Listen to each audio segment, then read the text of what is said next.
Hello everyone, let's continue our discussion on subnetting. Okay, so as we have talked that one network can be allocated into several hosts. We can have a block of IP addresses, and those IP addresses can be allocated to several hosts. But then, in some cases, we want to have smaller networks called subnets that can be, allocated into smaller numbers of hosts. Okay, this is called subnetting. Okay, so let me give you an example. So, for example, um, UI or University of Indonesia was given Class B IP address. So it got one whole block of Class B address, IP address one. I think it's 152.1. I don't remember. Saying this one. Okay. .x.x. So in principle, if we just receive it as it is, it can uh, be allocated into 65,000 number of hosts. Okay, so if this number of hosts are to be managed by a single admin, then it will be overwhelming for the admin. So in order to be more flexible for the management, we can divide this a big network into several sub networks that can be managed by faculty level admin or even by the department level of network admins. So it provides extra flexibility, and also if let's say imagine that UI wants to be an ISP, it can also allocate some block of IP addresses for the customers. I'm saying just for the case of ISP. It doesn't have to be UI, but any other companies that have gotten big chunk of IP addresses. Okay, and then more efficient use of network addresses. The thing is, if we are given a big number of IP addresses, and there is a big chance or that we are not using all the available IP addresses for our own purpose. As I said before, we can maybe use some IP addresses for the future use, or maybe we want to use it for other people's networks, like for the ISP, they want to sell it to the customers and so on. So uh, with subnetting, then we can efficiently use network addresses. And then this is, I think, more important. Also, we can contain the broadcast traffic, right? So we can limit the broadcast traffic only in the smaller subnets. Remember that there is a broadcast address. Okay, so basically, if later we'll see that there are several protocols that uses this broadcast address. So basically, if for example, like the HCP, okay, so the first client who wants to get the IP address from the HTTP server, it will send through the broadcast address. So if one node is sending in a broadcast address, so every node in the network will receive the message too. Okay, and imagine that if we have over 10,000 nodes in the network, then all the 10,000 nodes will receive this broadcast message. So this is not it's not convenient for anybody. So if we are limiting the subnet into smaller size, then uh, we can limit the broadcast into smaller subnetworks. All right, so this is one illustration. If let's say we have, one institution or one organization was given a Class B IP address 141.14.0.0, and if they are connected as one big network, then we can have this. This is like the edge router, for example, to the rest of the internet, and this is the local network. And so all the IP addresses from 141.14. What else? 2 dot something, and then 7 dot something, and then what else? The 22 dot something. They are all connected as one big LAN or one network. If we are uh, dividing it into several smaller subnets, for example, we can divide it into Later we'll see, let's say this is class C, for example.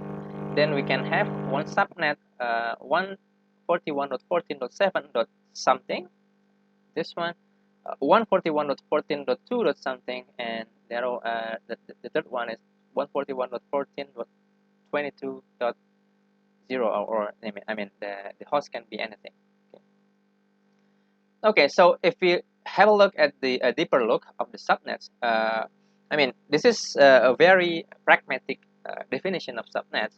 If we, and especially if we take a look at the physical network, real networks, how we view it, subnet can be defined as device interfaces that can physically reach each other without passing through an intervening router. So basically, now we have a router.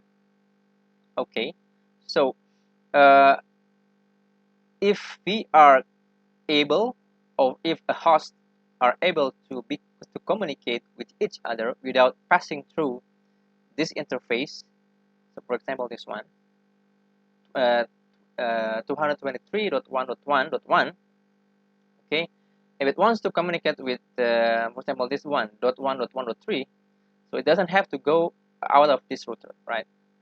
Or even this one, 1.1.4, so it doesn't have to go from this interface, go out from this interface.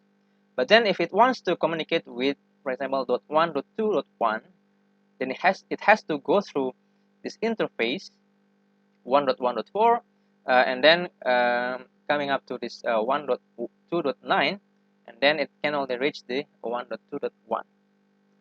All right, so this means that this actual just a moment, let me draw it better. So this one is one subnet, and this one, oops, just a moment. Okay, so this one is another subnet, and again this is also another subnet. So a network consisting of 3 subnets. Okay, so as we already talked about before, the IP address consists of, okay, before we talk about network part, but then now since we are talking about subnets, then the subnet part, which is the higher order bits, okay, have common in higher order bits. So for example like this, 223.1.1, so these are the common bits, okay, the higher order bits. So these are the subnet parts, okay, or this one. So they have common numbers in the higher order bits. So these are the subnet parts, and the host part is the remaining low order bits. So the 1, 2, 3, 4, okay, or 1, 9, and 2. So these are the host parts. So in one subnet, all the hosts should have the same subnet part, okay, or the higher order bits. Okay, now receive for defining subnets, as we already seen before. Actually, we can detach the interface from its host or router, and then we can create islands of isolated networks. And each island is isolated network is called a subnet. So this one is subnet. Okay, this is one island of subnet, another subnet, and this is another subnet. Okay. Okay. So okay, so we haven't talked about the subnet mask yet, but okay, so let me just explain you about this one. You'll see that there is this symbol after the IP address. So this is actually the network address, okay, or subnet address, right? And then there is /24. Okay, so /24, it indicates there is the high order 24 bits. This is the subnet part of the IP address. So basically, if you remember, uh, IP address consists of 32 bits, right? 32 bits, and it's divided into 4 octets or 4 bytes. Okay, so basically this 8 So basically the first 3 octets, it consists of 24 bits. Okay, so this these are the subnet parts. So we can also write it down as this the network address, okay, slash 24 slash the number of higher order bits, or the number of bits that represents the subnet parts. Okay, later we'll talk about the another representation, which is called a subnet mask. Okay, so now given this example, uh, can you identify where are the subnets and what are the slash 24 subnet addresses?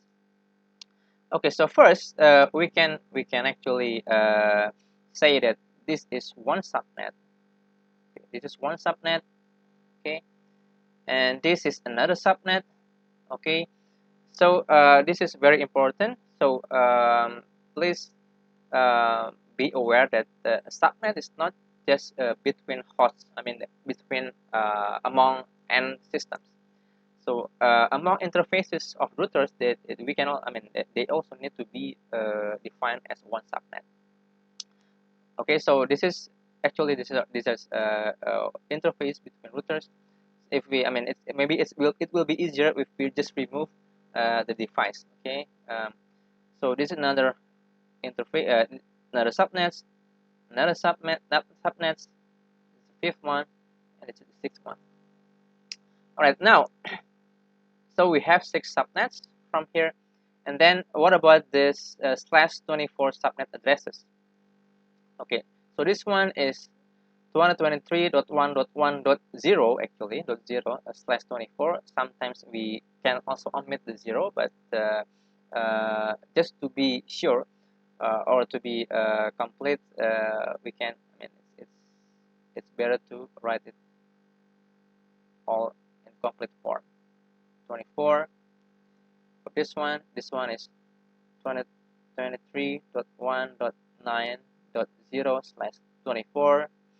This is 223.1.7.0 slash 24, and this one is 223.1.2.0 slash 24, and lastly this one is 223.1.3.0 slash 24. All right, so this is how, if we are given a network, topologies with the IP addresses, then at least hopefully we can identify which are the subnets, okay, of this network. And lastly, IP addressing CIDR. So before we talk about the classful IP addresses, but then later this becomes classless. So we are not, if we divide them into subnets, then the class definitions are not relevant anymore. So this is called this CIDR, subnet portion of address of arbitrary length, and this is the format as we have seen before. So ABCD are the octets of the IP address, and slash X. X is it is called also the subnet prefix, or the number of bits in subnet portion. Okay, X is the number of bits in the subnet portion. So for example, we have this 200.23.16.0 and slash 23. Slash 23 means that we have 23 bits of the higher order bits as the subnet parts, and the last remaining 9 bits are used for, or allocated for the host. Or I think before we go to the types of subnetting, we'll stop